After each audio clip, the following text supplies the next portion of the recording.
यदि आप लॉ पढ़ना चाहते हैं तो कहीं और क्यों जाना। हमारे ऐप को डाउनलोड करें और लॉ पढ़ें।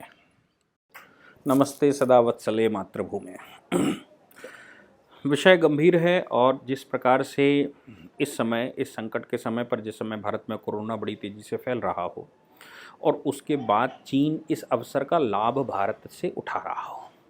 चीन इस अवसर का लाभ से मतलब है हो सकता है उन्होंने बहुत पहले से तैयारी, और नो डाउट उन्होंने पहले से तैयारी करके रखी होगी, क्योंकि पिछले 70 साल के जो ट्रेंड हैं, वाजपेयी सरकार के समय पर चीन से कुछ डोकलाम विषय वार्ता चल रही थी, लेकिन उसके अलावा जो प्रकरण रहा है वो पहले नेहरू जी से डील होता रहा। नेहरू जी गलतफहमी में रहे, फिर इंदिरा गांधी का समय आया, 67 में भारत और चीन का युद्ध फिर से हुआ। उस युद्ध में हम जीते और चीन परास्त हुआ। मैं उस समय की बात कर रहा हूँ जिस समय भारत और चीन का अरुणाचल की सीमा पर विवाद हुआ। 2004 से लेकर 2014 की जो सरकार बैठी, अब चीन ने नई पॉलिसी अपनाई और प्रैक्टिकली आपको दिखाई देगा कि नेपाल के साथ उसने क्या किया और हिंदुस्तान के साथ उसने क्या किया। नेहरू जी के समय पर वो सेनाएं बढ़ रही थी तो लाइन ऑफ एक्चुअल कंट्रोल जो हमारी है, उस लाइन ऑफ एक्चुअल कंट्रोल से कई किलोमीटर अंदर हम लाइन ऑफ एक्चुअल पेट्रोलिंग पर होते हैं, और उस लाइन ऑफ एक्चुअल कंट्रोल से कई किलोमीटर पीछे चीन अपनी पेट्रोलिंग पर होता है। तो ये एक ट्रांजिशन पोर्शन रहता है बीच में किलोमीटर्स का, जिसमें ना हम जाते हैं ना वो जाते हैं, अपनी अपनी लाइन पर करते हैं और कहते हैं बीच में, ताकि सेनाओं का आमने सामना ना हो और टकराव ना हो। चीन ने अपनी एक क्रीपिंग इंक्रीज़ की पॉलिसी अपनाई हुई है, पूरे विश्व में उन्होंने अपनाई हुई है। जैसे मैंने पहले भी कहा कि उनके पास लगभग 40 लाख स्क्वायर किलोमीटर की ज़मीन हुआ करती थी, आज उनके पास 99 लाख स्क्वायर किलोमीटर की ज़मीन है। इसका मतलब है लगभग 60% ज़मीन उन्होंने कब्जा करके रखी है अपने अड़ोस पड़ोस से। कुछ तो कंट्रियों को ही पूरा वो खा गया, जैसे तिब्बत को खा गया, पूर्वी तुर्किस्तान को खा गया, ऐसे वो पूरे कंट्रियों को खा गया। अगली नज़र उसकी सिक्किम पर थी। सिक्किम को समझ आ गया 1967 के बाद, 1975 में वो अपने पास आ गए। ऐसी ही उसकी नज़र अभी पीछे 2017 में डोकलाम इशू जब आया था तब भूटान के वो लेकर थी। ये तो वो हैं जो हमारे प्रोटेक्टोरेट थे, जिनके प्रोटेक्शन के लिए हमारी फोर्सेस वहाँ पर लगी हुई थी, यानी कि सिक्योरिटी की जिम्मेवारी भारत सरकार की थी। इंटरनल जो एडमिनिस्ट्रेशन है वो वहाँ की सरकार का था तो हालांकि तिब्बत में भी यही, लेकिन तिब्बत में हम प्रोटेक्टोरेट स्टेट होने के बावजूद हम आगे इनिशिएट नहीं किए और हमने उसको नहीं बचाया। ये हमारी एक बहुत बड़ी, संसार में मुझे लगता है कि आधुनिक भारत में सबसे बड़ी गलती यही रही होगी। लेकिन अभी चीन ने उसके बाद जब देश का हाल खराब हुआ तो पहले वो कम्युनिस्ट मॉडल पर चलते रहे और उस कम्युनिस्टों को उन्होंने यहाँ फल फूल कर खड़ा किया। मैंने पहले भी कहा था कि जिस समय रशा फुल फ्लैश पर था उसने चीन में कम्युनिस्ट इस्टेब्लिश किए थे। रशा ख़त्म हुआ, चीन ने भारत में और विश्व के दूसरे कंट्रियों में कम्युनिस्ट खड़े किए और उस तरह से उन्होंने मदद करनी शुरू की। भारत में कम्युनिस्टों का मॉडल जो तैयार हुआ उसका परिणाम निकला कि 62 का जो युद्ध हुआ करता था, उस युद्ध में जिस समय आह्वान हुआ उस समय यहाँ पर जो कम्युनिस्ट पार्टियां काम कर रही थीं, वो कम्युनिस्ट पार्टियां यहाँ पर नारे दे रही थी और उन्होंने चक्का जाम करके रखा था और नारे दिए थे कि चाहे जो मजबूरी हो हमारी मांगें पूरी हों। अब चाहे जो मजबूरी हो हमारी मांगें पूरी हो, ऐसा जब कर दिया गया था तो फिर ऐसी परिस्थिति में भारत में क्या सिचुएशन रही होगी, क्योंकि कम्युनिस्टों के पास पूरे देश का उस समय इंडस्ट्री हुआ करती थी और ख़ासतौर से रेलवे, तो हमारी सप्लाई चेन भी नष्ट हो गई थी। उस समय भला हो उस समय के राष्ट्रीय स्वयंसेवक संघ का, जिन्होंने मजदूर संघ की स्थापना कर दी और उसको रीइंबर्स करने की कोशिश की। कम्युनिस्टों का प्रभाव जब धीरे धीरे कम होता गया तो फिर 2004 या 2002-3 के बाद, ख़ासतौर से 1996 के बाद उनको समझ आया कि जिस समय सोनिया जी कांग्रेस में भारी होना शुरू किया और नरसिंह राव की जिस तरह से मृत्यु हुई, या 8 बड़े बड़े कांग्रेस के लीडर्स, जिनमें चाहे माधवराव सिंधिया रहे हों, चाहे राजेश पायलट रहे हों, चाहे उनके अलावा जितेंद्र सिंह रहे हों, या सीताराम केसरी रहे हों, या अर्जुन सिंह को साइड किया गया, आज के गुरु कहे जाने वाले शरद पवार को साइड किया गया। उस समय ये बड़े बड़े लीडर्स सारे या तो मृत्यु के घाट उतर गए या पार्टी छोड़कर चले गए, या फिर इनके ऊपर केस लगा दिए गए। जैसे नरसिंह राव के ऊपर लखूभाई पाठक केस लगा दिए गए झारखंड मुक्ति मोर्चा आंदोलन का। रिश्वत कांड। तो ऐसे करके सोनिया गांधी ने सत्ता हथियाई। तो चीन को समझ आ गया कि नहीं, हिंदुस्तान में अगर हिंदुस्तान पर कब्जा करना है तो कांग्रेस को अपने फेवर में लेना पड़ेगा। और कांग्रेस इतनी भ्रष्ट हो चुकी है कि वो जब अपने ही देश के महापुरुषों, अपनी ही पार्टी के लोगों को साइड कर रही है, या अपनी पार्टी के लोगों का, जिसकी वजह से ये हाल हुआ, एक लीडर को निर्विवाद चुनने के लिए पार्टी अध्यक्ष यहाँ तक पहुँचा गया। इसका मतलब है ये करप्शंस के भरे हुए लोग हैं, इनको देश की चिंता नहीं, लोगों की चिंता नहीं, इनको सिर्फ अपनी चिंता है। नतीजा निकला कि communist party of China, CPC जिसको कहते हैं, उसने कांग्रेस से संबंध बनाने शुरू किए, देश से नहीं। आपने संसार में कहीं नहीं सुना होगा कि दो देशों की दो पार्टियां आपस में पर्सनल रिलेशन बनाएं और मेमोरेंडम साइन करें। हम तुम्हारे देश में तुम्हारी मदद करेंगे, तो हमारे देश में हमारी मदद करना, और हम सत्ता पर काबिज रहेंगे और बाकी देश तो पता नहीं कहाँ जाए। देश की चिंता नहीं, हमें अपनी चिंता होनी चाहिए। कम्युनिस्ट पार्टी की तो ऐसा ही है कि उनको विस्तारवादी नीति है। लेकिन भारत में जिस प्रकार से राजीव गांधी फाउंडेशन का प्रकरण निकला है, और राजीव गांधी फाउंडेशन में जिस प्रकार पैसा चीन की कम्युनिस्ट पार्टी ने दिया है, और चीन के जो यहाँ एम्बेसडर के साथ सरकार, ये राहुल गांधी की बैठकें होती नहीं, डोकलाम इशू चल रहा था, तब राहुल गांधी चीन के एम्बेसडर से पूछने गए, भारत के प्रधानमंत्री से नहीं पूछा। वो सांसद थे, वो संसद में प्रश्न नहीं कर रहे हैं, वो डिफेंस मिनिस्ट्री से नहीं पूछ रहे हैं। अगर बैठना होता तो वो सरकार से पूछते, और सरकार से ट्विटर पर या यूट्यूब पर या फेसबुक पर नहीं। अगर उनको सरकार से पूछना होता तो व्यक्तिगत जाकर सरकार से पूछ सकते थे कि भाई ये विषय क्या है, मैं आपकी मदद करना चाहता हूँ। लेकिन उन्होंने ऐसा नहीं किया। उन्होंने सरकार से पूछने के बजाय ट्विटर आंदोलन शुरू कर दिया, सरकार को बदनाम करने का। दूसरा, चीन के एम्बेसडर के साथ मीटिंग करके आए, भाई आप बताइए क्या है, क्योंकि उनको भारत के प्रधानमंत्री से ज़्यादा चीन के एम्बेसडर पर भरोसा था। कारण क्या है वो अब समझ में आया जब वो राजीव गांधी फाउंडेशन का प्रकरण खुला। अभी तो मैं कह रहा हूँ राजीव गांधी फाउंडेशन एक फाउंडेशन है, ऐसी बहुत सारी फाउंडेशन कांग्रेस की हैं। पहले भी हम नेशनल हेराल्ड मामला देख चुके हैं। तो ऐसी बहुत सारी फाउंडेशन हैं, उन पर इन्वेस्टिगेशन होना अभी बाकी है, अभी कोई प्रकरण बाहर नहीं निकला है।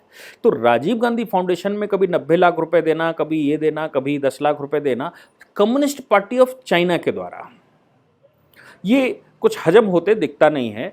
और ये अगर सामाजिक कार्य कर रही है तो सरकारें या दूसरे देश की पार्टियां इस पर इन्वेस्टमेंट क्यों कर रही हैं? एक बार मुझे लगता है कि वो प्रकरण इसलिए रहा होगा कि जो मैंने पहले कहा था कि लाइन ऑफ एक्चुअल कंट्रोल से हम लाइन ऑफ एक्चुअल पेट्रोलिंग पर हुआ करते थे, और उस लाइन ऑफ एक्चुअल कंट्रोल की तरफ जब चीन बढ़ता था अपनी पेट्रोलिंग से, तो हमारी सेनाएं या हमारी गृह मंत्रालय को सूचना जाती थी आईटीबीपी से कि भाई वो लोग अब 5 किलोमीटर अंदर आ गए हैं, उनको वापस भेजना है। तो यहाँ से खबरें जाती थी कि नहीं, 5 किलोमीटर अगर वो अंदर आ गए हैं तो तुम 5 किलोमीटर पीछे आ जाओ।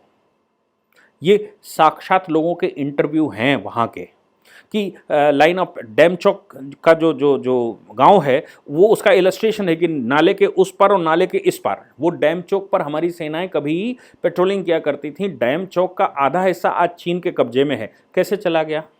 जोरावर सिंह का जो किला उस हिस्से में आज की तारीख में है, वो तो हमारा था, प्योर जम्मू कश्मीर का था, उस पर तो हमारी सेनाएं पेट्रोलिंग करती हैं। जोरावर सिंह का किला कैसे चीन के पास चला गया? और चुशूल की ट्रीटी जो पहले वाली है, जिस पर 120 साल तक उन्होंने पालन किया है, चुशूल की ट्रीटी में मानसरोवर बॉर्डर है, उसके अलावा तो हमारी कोई ट्रीटी उनसे हुई नहीं।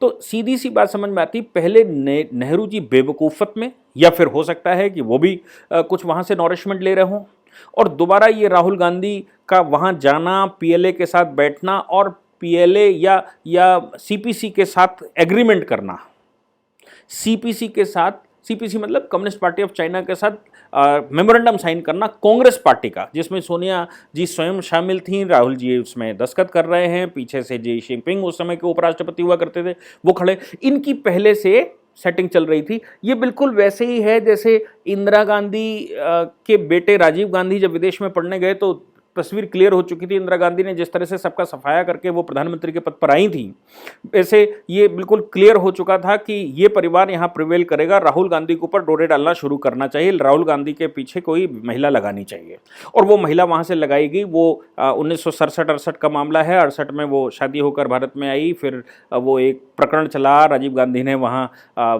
सुब्रमण्यम स्वामी जी की माने तो वहाँ जाकर क्रिश्चियनिटी स्वीकार कर ली, क्रिश्चियन रीति रिवाज से विवाह हुआ। भारत में पॉलिटिकल माइलेज लेने के लिए फिर उसका 1 साल बाद हिंदू रीति रिवाज से विवाह हुआ। लेकिन वो हिंदुस्तान पर काबिज हो गई, वो दूरदृष्टि वहाँ की लोगों की थी। इसी प्रकार की दूरदृष्टि चीन वालों की भी थी कि भाई ये परिवार प्रिवेल करने वाला है और ये महिला प्रिवेल करने वाली है, इनके बच्चे प्रिवेल करने वाले हैं, इसलिए इनके ऊपर डोरे डालने चाहिए और इनको पेमेंट देना चाहिए।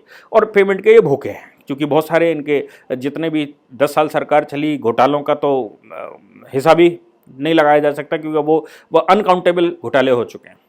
और सेनाएं उनकी आगे बढ़ती गई और हम पीछे हटते गए, क्योंकि सरकार की डायरेक्शन होनी है, हम पीछे हटते गए और धीरे धीरे करके ये सब चल गया। ये सेम प्रकरण नेपाल में चला। आज नेपाल के बहुत सारे गांव, नेपाल के बहुत सारे पॉइंट, एक बड़ी आबादी नेपाल की चीन के कब्जे में है। कब?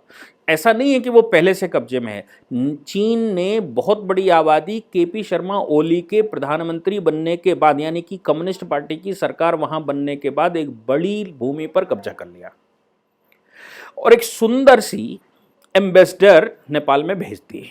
उस एम्बेसडर का अभी टीवी पर या कुछ चैनलों ने उसको दिखाया, उस एम्बेसडर का इतना प्रभाव कि वो प्रधानमंत्री के कार्यालय में सीधा बिना किसी अपॉइंटमेंट के जाती है, वो देश में कहीं भी घूमती है, कोई भी वहाँ सेना अध्यक्षों से सीधी बात करती है। यानी कि प्रधानमंत्री के पास जितने अधिकार हैं उतने सारे अधिकार चीन के एम्बेसडर, महिला एम्बेसडर के पास हैं। और जिस समय ये नक्शा बनाया गया विवाद के लिए कि भारत और नेपाल के बीच में कुछ एंगेजमेंट ऐसी हो जाए ताकि नेपाल के लोगों का ध्यान चीन से हट जाए, हालांकि नेपाल के राजा ने इस पर ऑब्जेक्शन लगाया और उन्होंने कहा कि नहीं, देखिए, हमारे समझौते कुछ ऐसे होने चाहिए जिन समझौतों में नेपाल की संस्कृति झलकती हो, जिन समझौतों में नेपाल का संस्कार झलकते हों और अपने जैसे जिससे हमारा कैरेक्टर मिलता हो उनके साथ ही हमको समझौते करने चाहिए, उनके साथ ही हमको आगे कैरी फॉरवर्ड करना चाहिए। उससे ज़्यादा हमको दूसरी संस्कृतियों के साथ नहीं जाना चाहिए।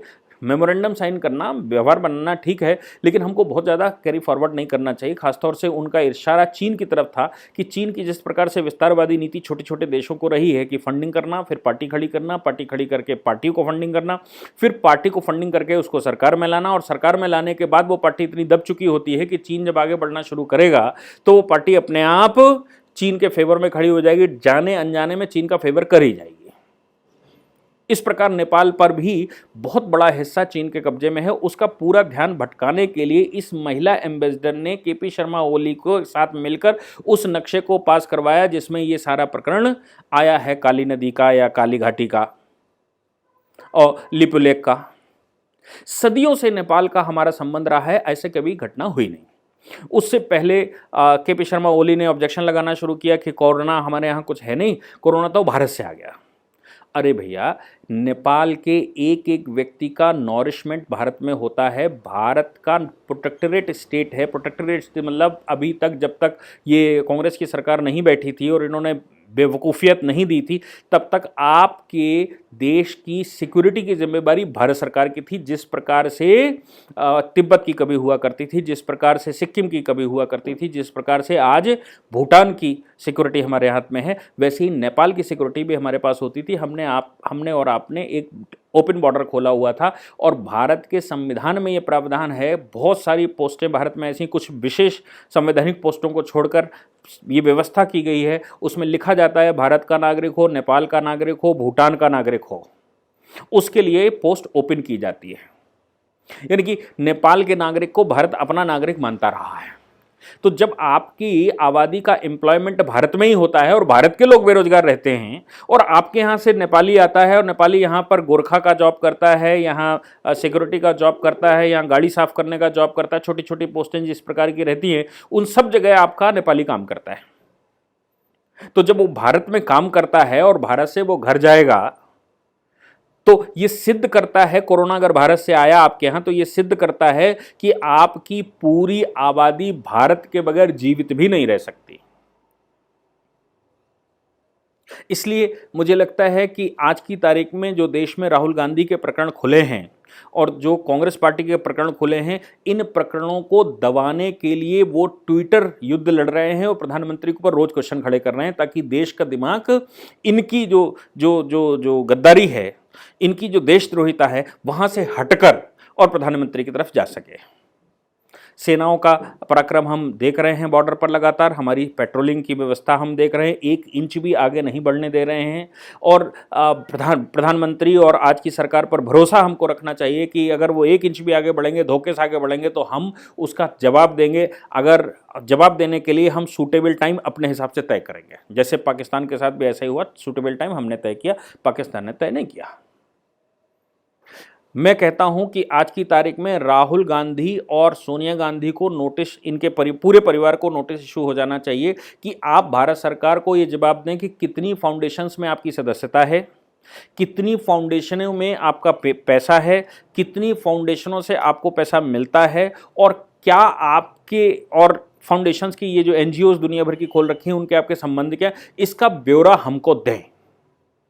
और ये जानना तो सरकार का अधिकार है कि आप कौन कौन से, जैसे मेरा आधार है तो मेरे आधार के आधार पर ये सरकार का जानना अधिकार है कि मैं कहाँ कहाँ इन्वॉल्व हूँ, तो क्यों नहीं सोनिया गांधी और राहुल गांधी और प्रियंका अरोड़ा और उनके वो प्रियंका वाड्रा और उनके पति, इन सबसे पूछना चाहिए और इनके जवाब के आधार पर इनके खिलाफ कार्रवाई करनी चाहिए। मुझे लगता है कि बीजेपी सरकार भी इनको खुला छोड़ी है पॉलिटिकल माइलेज के लिए, क्योंकि इनके इन कारनामों से देश में उनको माइलेज मिलता है।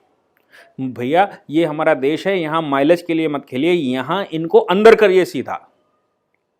ये देशद्रोही हैं, अगर इन्होंने ये काम किए हैं तो ये देशद्रोह है। इनको इनके ऊपर इन्वेस्टिगेशन बिठाइए, इनकी चीज़ों को पता करिए और इनके खिलाफ कार्रवाई करिए।